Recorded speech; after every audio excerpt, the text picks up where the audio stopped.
National Broadcasting Company presents Charles Dickens' immortal Christmas story, The Cricket on the Hearth.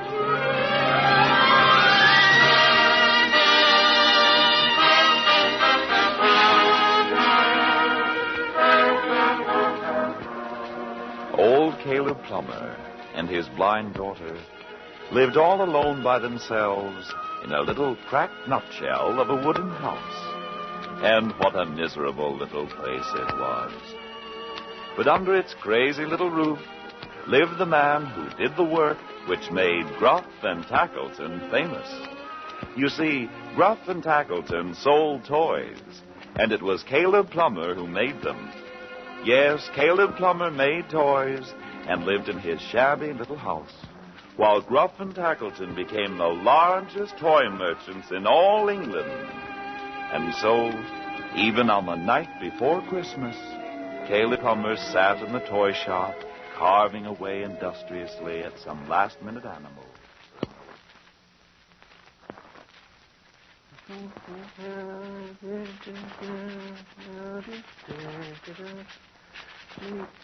There now, just a shade more off the flanks. A little curve to the horns, and you'll be the finest little ox to go into the ark. Be a good little ox. Keep warm. Make somebody happy tomorrow for Christmas. I'm coming. Just a moment. Oh, Mr. Tackleton. Merry Christmas to you, Mr. Tackleton. What's that? Merry Christmas to you, sir. The best you've ever had. Christmas? Oh, that. I didn't come here to talk about Christmas, Plummer. Don't believe in it. Have no use for it except in a business way. What about those orders? Have you finished the jack-in-the-box? Yes, sir. Here it is. Look. Oh, take it away, horrible thing. The children love them, sir. Ah, the children. Don't mention their names to me. Spent my life making toys for them. I'm sick of children. Sick of toys. Let's hear no more about it. What of the ark? I just put the last animal inside. It's ready to go now. How about Noah? Up in front on the deck. See him? And here at the window is Noah's wife. See, through this porthole. All right. Just so you've got them. Well, you can run along now, Plummer. You won't need me any more tonight, then? No, but come in a little earlier tomorrow morning to make up for it. But tomorrow is Christmas, sir. Well, what of it? But on Christmas, surely you don't mean... Surely I do mean it. Have you forgotten your place, Mr. Plummer? If you feel the need of taking Christmas off, why, there are 100 good toy makers in London who would be glad to take your place. Why, sir, they'd fight for the chance. You mean you'd dismiss me if I didn't come in tomorrow? That's right, Plummer. Out you'd go, just like that. But my daughter... She's your daughter, not mine. I can't stop business just because you've got a daughter and she's blind. Business is a thing which doesn't wait for Christmas or your daughter or anything else. Now, will you or won't you be in tomorrow? I'll be in, sir. And an hour earlier, too. Yes, sir. Please, sir, if you could advance me a little, just a little, on next week's pay. Advance you? What about last week's pay? Have you squandered it already? No, sir. It went for food and for canvas to tack up over the ceiling. And what's wrong with the ceiling? There are holes in places.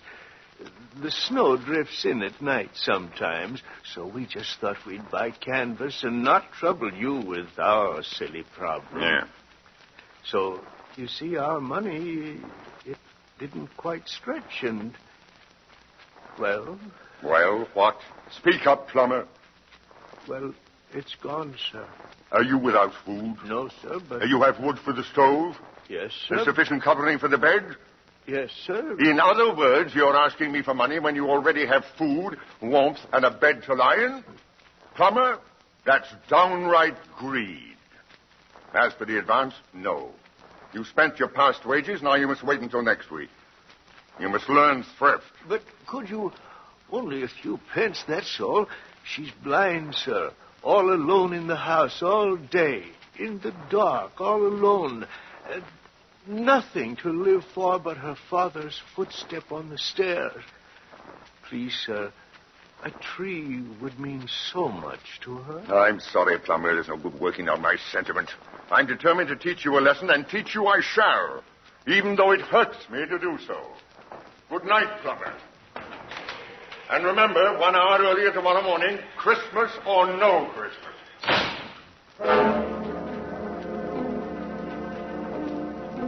Caleb Plummer walked home very slowly that night, the only sad and dismal figure on the crowded street. Everywhere else, there was Christmas. The whole street was alive and warm with the joy of Christmas. You could hear it in the laughter of their voices as they shouted back and forth, Merry Christmas! Merry Christmas to you, sir! Merry Christmas! Merry Christmas, Harry. Merry Christmas, Alf. You could see Christmas in the small boys and girls. They stood before the greengrocer's window and stared with round eyes at the things inside. Look at that turkey. Would you look at that turkey? Oh, he's the biggest turkey I ever saw. No, he's not the biggest, but he's almost the biggest. The one Grandma had last year was the biggest. Was not. The wings on this one are bigger. They are not. They are so. They are not. They are so. They are not. They are so. You could see Christmas in the shops. They were crammed full of it, bursting with it. Christmas overflowed from their cheerful interiors like stuffing from a roast fowl. There were mince pies on the counters with a sprig of holly stuck in each one, and baked hams stuck full of cloves like huge red pincushions. And all of it together, breathing the warmth and cheer of Christmas morrow. Everywhere there was Christmas. Everywhere except in the heart of Caleb Plummer. He walked around the square, scarcely looking in the shops, scarcely aware of the crowds that jostled against him. He just plodded along, very tired, very old, very much alone. And then, almost before he knew it, he was home.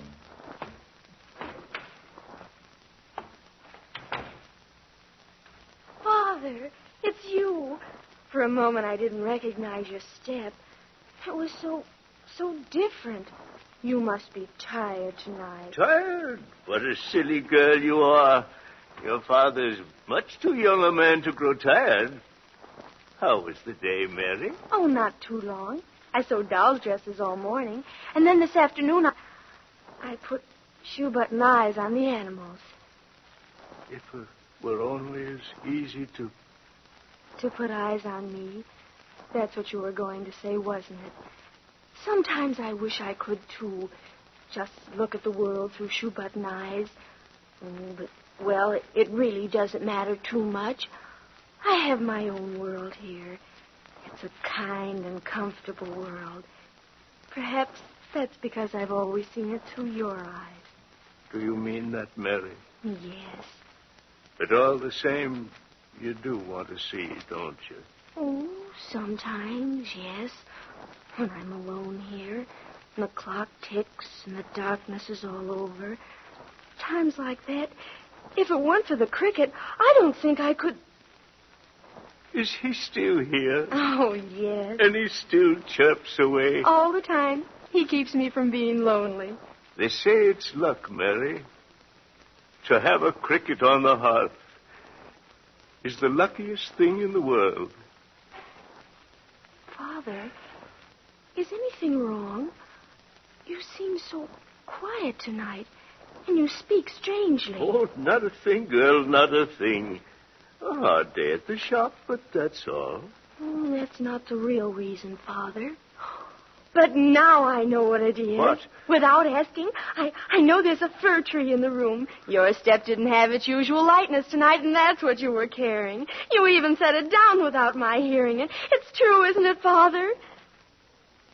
Yes, it's true, Mary. Oh, where is it? Let me feel its branches. Oh, it's in the far corner of the room. Right near the window where it's cool. Oh, lead me over to it, Father. No, not tonight. Tomorrow morning, bright and early. Oh, on Christmas morning. That's when a tree should first be discovered. Oh, but can't I even touch it? Tomorrow morning, yes. Oh, then see it for me now. What does it look like? It's a young tree, dark and bushy, with its branches curving up to heaven. The cones on it are tiny and dry, and there's still a few snowflakes left in the branches. It's a Christmas tree, Mary, so small, so filled with greenness and life, that the Christ child himself might have blessed it and sent it here to us. It's a Christmas tree such as you've never dreamed of.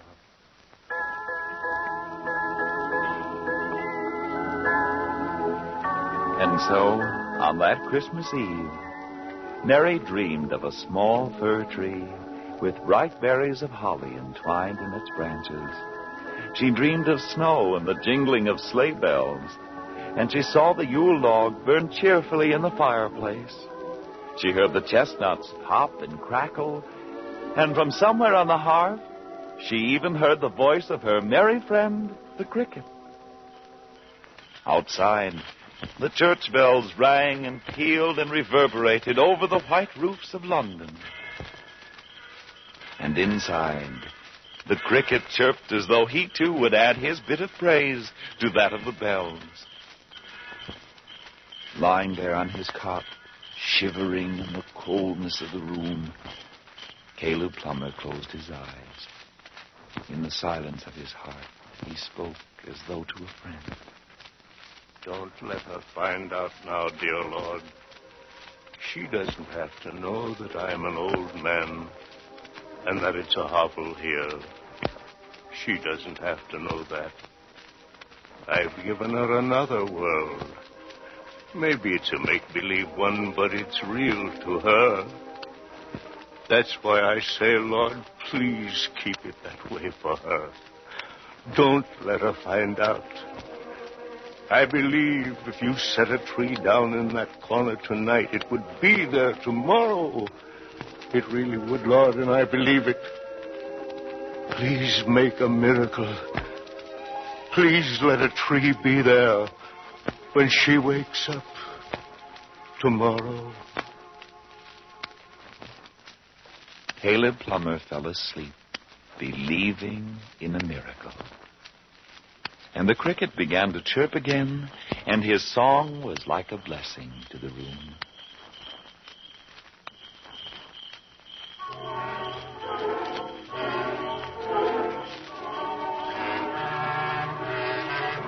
But in another quarter of the city, Tackleton slept. To say that he slept is perhaps a whimsical way to put it. His body slept,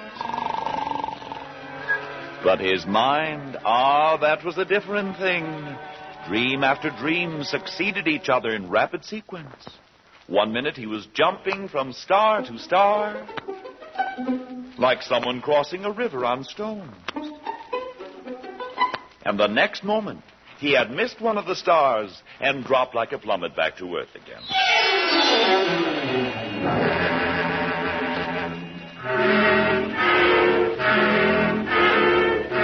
Tackleton had nightmares. Tackleton had a whole year of nightmares rolled into one. Somewhere past the hour of 4, the nightmares quit galloping about and went off to their stables.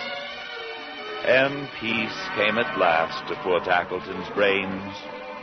But only for a moment, because the next thing he knew, the covers whisked from his bed, an invisible force propelled him violently to a chair. Something pushed him down hard. And this is what happened to Tackleton.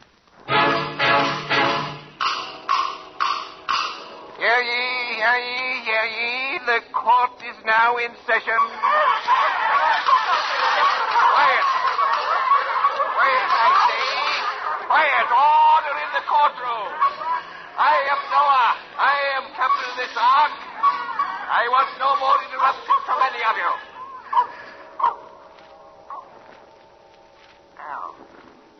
Now to the prisoner Tackleton. Who's for the defense? Come now. Who's for the prisoner Tackleton? What do you say, Captain Kidd? Not me, Captain Noah. And not any of us dolls here. I'm for hoisting him to the order myself. How about the rest of you? Quiet. Quiet, I say. Quiet. Captain Kidd, this is an English court, sir, and the principles of law and order will be obeyed. Now, who will defend the prisoner Tackleton? No one? Then the prisoner must defend himself. Tackleton, rise to your feet and face the courtroom. What do you see before you, sir? Animals, birds, toys of all sorts, Your Worship. That's quite right, Tackleton. Toys. You've been selling us for years. Now we've come to try you. What of the man who makes us? I don't know. Where is he? Home. Is it a good home? Yes, a very good home. And food. Does he have enough to eat? Oh, yes, I pay him bountifully. And his daughter? Is she well provided for? Oh, yes, Your Worship. She's blind. And I want her to have the best of everything. In short, you are a good employer. You take care of this man well. Yes, Your Worship. He lives like a prince. Order in the court. Order, I say. Order. Prisoner, listen to your perjury thrown back at your teeth. Bailiff, bring forward the detective Christopher Dogberry.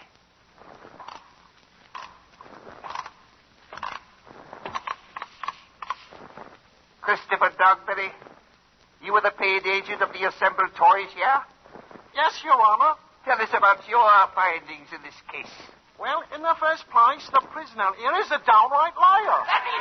Order! Order! Go on with the story, Dogberry, and please refrain from indulging in personalities. Sorry, Your Honor. Well, I've been snooping around. Investigating said house of Caleb Plummer. And, sir, if you'll pardon my saying it, it's an owl that no self-respecting rat would live in. But there's one wonderful thing about it, sir, and it's this. That girl, she don't know nothing about how bad it is. No eyes to see with. She believes what he tells her. And it seems to me, sir, he's done with her what he's done with us. Out of an old block of wood, he's made the forms of all of us. And out of a sad and dirty world, he's given her a world for a fine lady to live in. Silence! Silence! Order! Order, I say! Prisoner, you've heard the testimony. Is it true or false? It's true. You will confess to each and every crime? Yes, but spare me. Have mercy. Did you have mercy today when Caleb Plummer asked you for a few pence to buy a tree? No, we didn't. Prisoner, all of us here, dolls and animals and toys and birds, all of us that Caleb Plummer has carved so well, we are leaving you in a body, sir, and are going to the warehouses of your competitors. And without us, you will go bankrupt. This is the sentence of the court. Oh, one more chance, Your Worship. Just one more. I'll do anything, just so you'll all stay here on my shelf. What will you do? Whatever you say, just mention it. I'll do it. Will you raise the wages of Caleb Plummer? Yes. I'll do that today when he comes in. But today is Christmas. Have you forgotten? Oh, to be sure. No, he won't have to come in today. But tomorrow, yes, I'll raise his wages then. And the house? I'll give him a better house, a real house, a fine one, a beauty, I promise. And Christmas. What about that? I'll take care of that, too. I'll take care of it all, I promise you. They'll have the biggest turkey you ever saw, and a tree, and everything else besides. Please, Your Worship, there are the bells ringing now. It's Christmas morning. Give me a chance to show I mean right. Prisoner, The court will show mercy if you too will show mercy. But if you ever fail once, beware.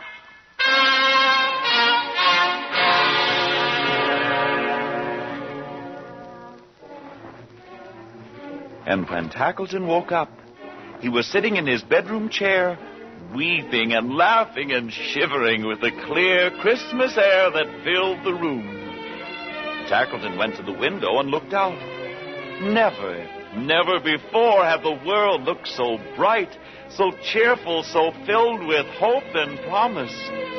When he remembered Caleb Plummer, he scurried across the room to his wardrobe closet and began frantically to dress himself. It was still early yet. He hurried. He still would have time. If only his fingers wouldn't fumble so with the buttons, and if only his hands wouldn't shake so much.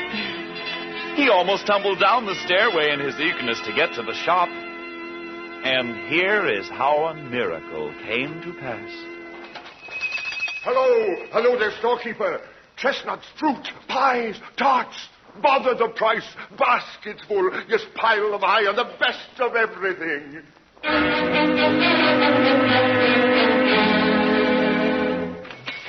Holly, mistletoe. Yes, and there it is, the very thing. A little fir tree.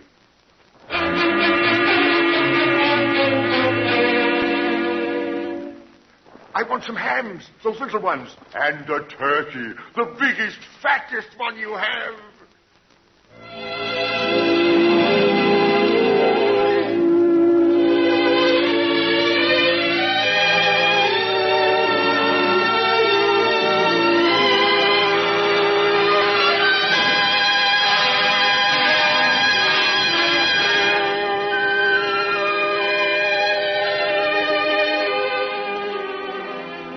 Through the snow-covered streets, through the half-light of early morning, Mr. Tackleton hurried, his arms laden with gifts. And later that morning, when Caleb Plummer awoke, he found that the miracle he'd prayed for had come to pass. But whether it was the prayer, or whether it was the surprising Mr. Tackleton, or whether it was the cricket singing so merrily on the hearth, he couldn't say. All he knew was that a miracle had happened and that the cricket was the first thing he had heard when he woke up. But then he found a note, a few brief words pinned to the coverlet of his bed. Take the day off. The note was signed with the single word, Tackleton. Quickly, Caleb Plummer stepped across the room to his daughter's cot and wakened her. Mary, it's Christmas morning. Hear the bells. I hear them. Oh, Father, the tree. Can I discover it now? Let me lead you there. Here, take my hand. And the things you'll find under it. Mary, remember what I said yesterday? A cricket on the hearth is the luckiest thing in the world.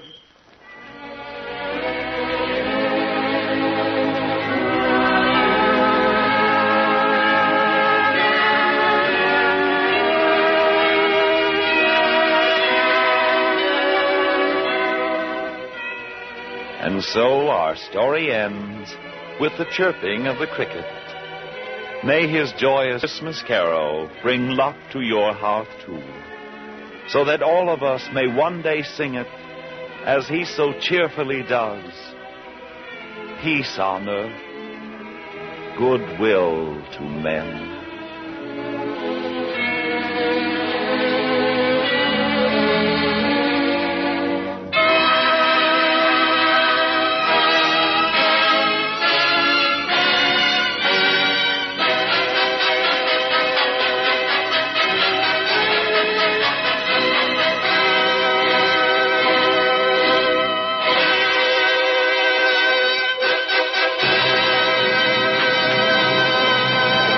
You have just heard Frederick J. Lipp's adaptation of Charles Dickens' Christmas masterpiece, The Cricket on the Hearth.